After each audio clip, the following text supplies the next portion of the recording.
Shalom, salam sehat untuk kita semua. Firman kehidupan untuk kita Jumat tanggal 29 Oktober 2021 yang tertulis dalam surat Rasul Paulus kepada jemaat di Roma pasal 8 ayat 35. Demikian dikatakan di sana. Siapakah yang akan memisahkan kita dari kasih Kristus? Penindasan atau kesesakan, penganiayaan atau kelaparan, atau ketelanjangan, atau bahaya, atau pedang? Saudara-saudara, tema yang bisa kita ambil dari nats ini adalah penderitaan tidak bisa memisahkan kita dari Kristus.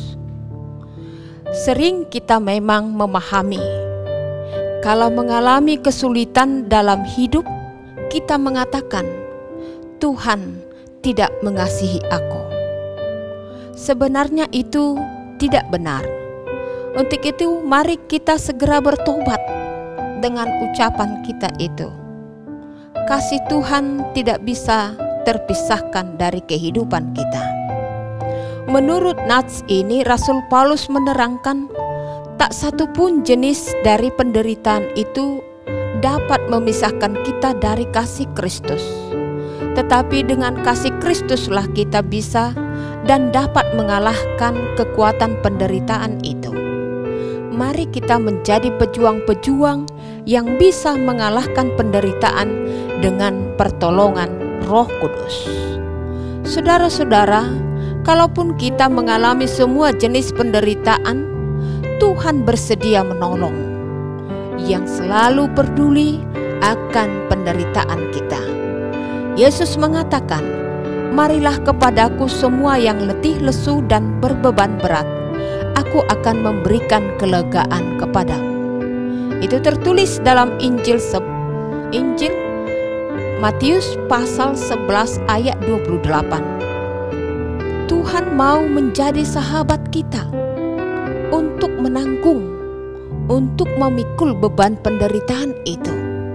Kesediaan Tuhan memanggil kita, itulah tanda kasih-Nya, itulah tanda kepeduliannya, itulah tanda Dia selalu setia untuk melakukan kasih setianya. Marilah kepadaku. Apapun penderitaan yang sedang kita jalani, Tuhan tidak membiarkan kita. Tuhan selalu hadir untuk kita.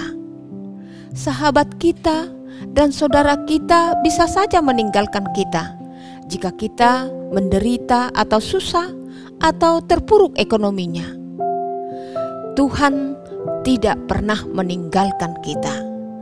Jangan membatasi kuasa Tuhan.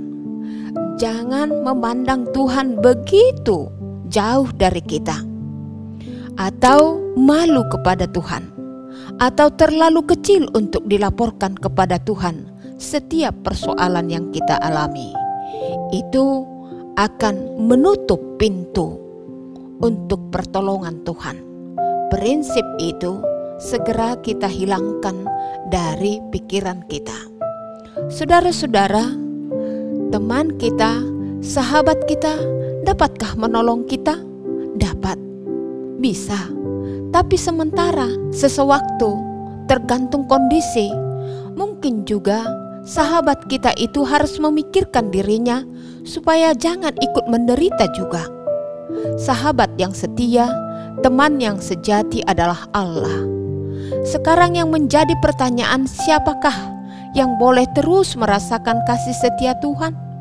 Yaitu orang yang mau menyerahkan hidupnya kepada Tuhan, yaitu mereka yang membiarkan Tuhan hidup dalam dirinya.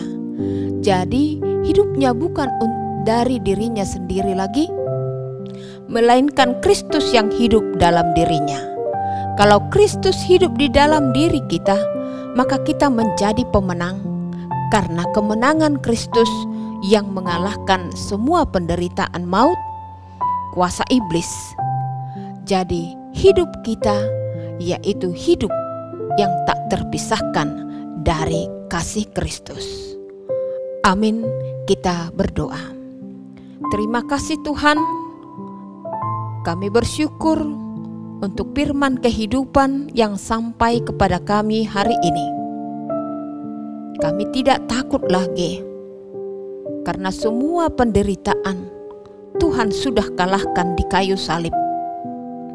Tidak ada jenis penderitaan apapun yang bisa bertahan di hati kami, di pikiran kami, yang membuat kami menderita lagi. Karena Kristus ada di dalam kami, kami menjadi orang-orang pemenang. Sama seperti Kristus yang sudah menang, mengalahkan maut dan kuasa iblis. Yakinkan kami Tuhan, ingatkan kami dengan Roh Kudus, bahwa semuanya penderitaan sudah Engkau kalahkan. Dan itulah semangat kami untuk hari ini, mengerjakan semuanya pekerjaan kami. Kami sudah dimenangkan. Kami akan beroleh berkat yang melimpah ruah, karena Tuhan akan memberikannya kepada kami setiap pribadi. Terima kasih Tuhan. Sertailah kami beserta dengan keluarga kami, semuanya yang mengasihi kami, yang ada di sekitar kami, dan yang lebih luas lagi di masyarakat kami, di mana tempat kami hidup. Terima kasih untuk penyertaan kasih setia Tuhan yang sudah menyertai kami, memberkati kami. Bapa di sorga, kami orang-orang berdosa, kiranya Tuhan mau mengampuni dosa kami, supaya kami semakin layak menerima berkat Tuhan. Di dalam nama Tuhan Yesus Kristus kami berdoa dan bersyukur. Amin.